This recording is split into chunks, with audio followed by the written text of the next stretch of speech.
Parenting the most difficult responsibility. ഇന്ന് പല പേരൻസും എന്നോട് പറയുന്ന കാര്യമാണിത്.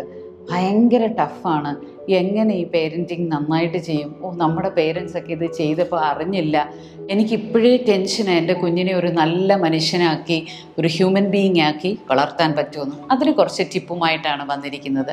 തിരക്ക് പിടിച്ച നമ്മുടെ ജീവിതത്തിൽ നമ്മുടെ കുട്ടികൾക്ക് നൽകാനാകുന്ന ഏറ്റവും വലിയ സമ്മാനം എന്താണ്? സമയം. ജോലിയുടെ ബുദ്ധിമുട്ടുകളും നമ്മളുടെ സ്മാർട്ട് ഫോണിൻ്റെ അമിത ഉപയോഗവും പങ്കാളിയുമായിട്ടുള്ള ചില മൽപ്പിടുത്തങ്ങളും ഒക്കെ ഈ സമയത്തെ അങ്ങ് കാർന്ന് തിന്നുന്നു, അല്ലേ? അതുകൊണ്ട് തന്നെ ഫാമിലിയിൽ building A strong parent child bond is essential. നമ്മുടെ കുഞ്ഞുങ്ങളെ മനസ്സിലാക്കാനും അവരെ പിന്തുണയ്ക്കാനുമൊക്കെയുള്ള ഏറ്റവും നല്ല മാർഗം അവരുമായി ആരോഗ്യപരമായിട്ടുള്ള തുറന്ന ആശയവിനിമയമാണ്. അതിന് ഒരു ടിപ്പാണ് question to ask from your child. നിങ്ങളുടെ കുട്ടികളുമായിട്ടുള്ള ബന്ധം മെച്ചപ്പെടുത്തുന്നതിന് വളരെ വിശ്വസ്തയോടും സൗഹൃദപരമായും നല്ല നല്ല ക്വസ്റ്റ്യൻസ് അവരോട് ചോദിക്കുക. അവരിൽ നിന്ന് ചില ക്വസ്റ്റ്യൻസ് നമ്മൾ സ്വീകരിക്കുക. ഇത് നമ്മളുടെ ഇൻട്രാക്ഷനെ വളരെ ഹെൽപ്പ് ചെയ്യും. അത് കാരണം അവരിൽ നമുക്ക് കുറച്ച് നല്ല മൊറൽ വാല്യൂസ് കൊണ്ടുവരാനും നമ്മുടെ കുഞ്ഞുമായിട്ട് നല്ല ബന്ധം മെച്ചപ്പെടുത്താനും ആകും. Next tip, positive role modelling. കുട്ടികൾ മാതൃകയിലൂടെയാണ് പഠിക്കുന്നത്, അല്ലേ? ആരോഗ്യപരമായ ഒരു പേരൻറ്റ് ചൈൽഡ് റിലേഷൻഷിപ്പ് അവരുടെ ഭാവി ബന്ധങ്ങൾക്ക് ഒരു മാതൃക സൃഷ്ടിക്കുന്നു.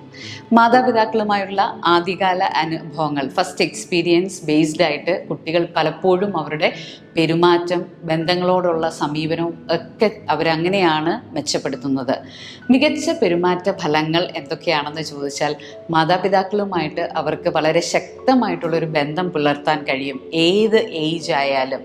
അതുപോലെ തന്നെ അവർ പെരുമാറുന്ന എല്ലാവരുമായിട്ടും നല്ലൊരു ബന്ധമുണ്ടാക്കാനും അക്കാഡമിക് നേട്ടങ്ങൾ ഉണ്ടാക്കാൻ പോലും അത് വളരെ ഹെൽപ്ഫുള്ളാണ്. അതുകൊണ്ട് തന്നെ അവരുടെ സോഷ്യൽ സ്കിൽസ് വളരെയധികം ഇംപ്രൂവ്ഡ് ആവുന്നു. നമ്മൾ ഇംപ്രൂവ്ഡ് ആക്കാൻ ഉള്ള ഏറ്റവും നല്ല വഴിയാണ് മാതൃകാപരമായിട്ടുള്ള നമ്മളുടെ ഒരു മോഡലിംഗ്. നമ്മളെങ്ങനെയാണ് മറ്റുള്ളവരോട് പെരുമാറുന്നത് എന്ന് അവർ വളരെ സൂക്ഷ്മമായിട്ട് നമ്മളെ നിരീക്ഷിക്കുന്നുണ്ട്.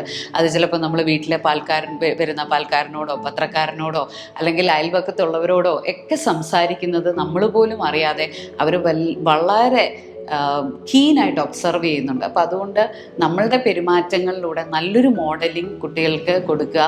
നിങ്ങൾ വേറെ ഏത് റോൾ മോഡൽസിനെ കൊടുക്കുന്നതിനേക്കാളും ഏറ്റവും നല്ലത് നമ്മൾ നല്ല റോൾ മോഡൽസായി മാറുക എന്നുള്ളത് തന്നെയാണ്.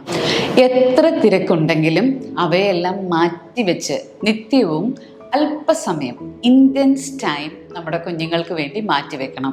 അത് നമ്മളുടെ കുട്ടികളുടെ ജീവിതത്തിൽ വളരെ നല്ല കാര്യങ്ങൾ കൊണ്ടുവരാനുള്ളൊരു അവസരമാണ്. അവരുടെ സ്കൂളിലെ വിശേഷങ്ങൾ നിത്യവും അവരോട് ചോദിച്ചറിയണം. ഇന്ന് നിങ്ങൾ സ്കൂളിൽ കളിച്ചോ? കളിക്കാൻ കൂടുതൽ സമയം വേണോ? തുടങ്ങിയ ചോദ്യങ്ങൾ നിർബന്ധമായും ചോദിച്ചിരിക്കണം. സ്കൂളിലെ രസകരമായ സംഭവങ്ങൾ നിങ്ങളുമായി പങ്കുവെക്കാൻ അവരെ പ്രേരിപ്പിക്കാം. സ്കൂളിൽ നിനക്കിന്ന് എന്ത് ചെയ്യാനായിരുന്നു ഏറ്റവും ഇഷ്ടം തോന്നിയത്? ഇതുപോലെയുള്ള ചോദ്യങ്ങൾ ചോദിക്കാം. പലപ്പോഴും നമ്മളുടെ ചോദ്യങ്ങളെല്ലാം അക്കാഡമിക് ഓറിയൻറ്റഡ് ആയിട്ടുള്ള ചോദ്യങ്ങളായതുകൊണ്ട് മാത്രം കുഞ്ഞുങ്ങൾക്കത് വളരെ ബോറിംഗ് ആയിട്ട് തോന്നാറുണ്ട്. അല്ലെങ്കിൽ അവരെന്തെങ്കിലും ഒരു കാര്യം നമ്മളോട് പറഞ്ഞു വരുമ്പോഴേ നമ്മൾ അവർക്ക് സൊല്യൂഷൻസ് കൊടുക്കാൻ തുടങ്ങുമ്പം, പേഷ്യൻ്റായിട്ട് ലിസൺ ചെയ്യാതിരിക്കുമ്പോൾ അവരുടെ കമ്മ്യൂണിക്കേഷൻ ബ്രേക്ക് ആവും. അത് റിലേഷൻഷിപ്പിനെ ബാധിക്കും. അതുകൊണ്ട് തന്നെ പലപ്പോഴും കുഞ്ഞുങ്ങൾക്ക് സ്കൂളിലും മറ്റ് സ്ഥലങ്ങളിൽ നിന്നുണ്ടാകുന്ന ബുദ്ധിമുട്ടുകൾ അവർ പേരൻസിനോട് തുറന്നു പറയാത്ത അവസ്ഥയാണുള്ളത്. അതുകൊണ്ട് തന്നെ അവരുടെ പ്രശ്നങ്ങളെ നമുക്ക് പരിഹരിച്ചു കൊടുക്കാനോ അല്ലെങ്കിൽ അതിൻ്റെ സൊല്യൂഷനിലേക്ക് അവരെ ലീഡ് ചെയ്യാനോ എക്വിപ്ഡ് ആക്കാനോ സാധിക്കത്തില്ല. അതുകൊണ്ട് തന്നെ നമ്മൾ ചെയ്യേണ്ടത് എന്താണെന്ന് ചോദിച്ചാൽ, അവരുടെ നേട്ടങ്ങളെ അംഗീകരിക്കാനും അതിലൂടെ അവരുടെ കോൺഫിഡൻസ്, ആത്മാഭിമാനം ശക്തമാക്കാനും ആത്മവിശ്വാസം വർദ്ധിപ്പിക്കാനും നമുക്ക് സാധിക്കണം. കുട്ടികളെ നല്ല ശീലങ്ങളെ പ്രോത്സാഹിപ്പിക്കുക. പലപ്പോഴും നമ്മുടെ കുഞ്ഞുങ്ങൾ ചെയ്യുന്ന ചെറിയ ചെറിയ നല്ല ശീലങ്ങൾ കണ്ടില്ലെന്ന് നടിക്കും, പക്ഷെ അവരുടെ തെറ്റുകൾ ഇങ്ങനെ ആവർത്തിച്ച് പറഞ്ഞുകൊണ്ടിരിക്കും. അതും മതിയാക്കിയിട്ട് നമ്മളുടെ കുഞ്ഞുങ്ങളെ ചെറിയ ചെറിയ നല്ല ഗുണങ്ങൾ എടുത്തു പറഞ്ഞ് അവരെ കുറച്ചുകൂടെ കൂടുതൽ അവരുടെ ആ ഗുണങ്ങളെ മുന്നോട്ട് കൊണ്ടുവരാൻ നമ്മൾ താല്പര്യപ്പെടുത്തുക. അതുകൊണ്ട് സ്കൂളിലും മറ്റു പരിസരങ്ങളും ഒക്കെ പുതിയ പുതിയ കൂട്ടുകാരുമായിട്ട് ഇടപെടാൻ നമ്മൾ അവരെ ഹെൽപ്പ് ചെയ്യുക. സോഷ്യൽ സ്കിൽസ് വളരെ പ്രധാനപ്പെട്ട ഒരു കാര്യമാണ്. ആ സോഷ്യൽ സ്കിൽസ് ഇമ്പ്രൂവ് ചെയ്യാൻ ഈ ചോദ്യങ്ങൾ അവരെ ഒത്തിരി ഹെൽപ്പ് ചെയ്യും. അവരുടെ സ്കൂളുമായിട്ട് ബന്ധപ്പെട്ട ചോദ്യങ്ങൾ, അവരുടെ കളിസ്ഥലങ്ങളുമായിട്ട് ബന്ധപ്പെട്ട ചോദ്യങ്ങൾ, അവരുടെ പ്രവർത്തനങ്ങളുമായിട്ട് ബന്ധപ്പെട്ട ചോദ്യങ്ങൾ എന്ന് പറഞ്ഞാൽ ചോദ്യം ചോദിച്ച് ബുദ്ധിമുട്ടിക്കാനല്ല, വളരെ ഓപ്പൺ എൻഡഡ് ആയിട്ടുള്ള ചോദ്യങ്ങൾ ചോദിക്കുക. അവർക്ക് വാതോരാതെ സംസാരിക്കാനും നമ്മളോട് ആശയവിനിമയം നടത്താനുമുള്ള നല്ല ചോദ്യങ്ങൾ അവരോട് ചോദിക്കുക. അവർ നമ്മളോട് ചോദ്യങ്ങൾ ചോദിക്കാനും അവരെ പ്രോത്സാഹിപ്പിക്കുക. Thank you.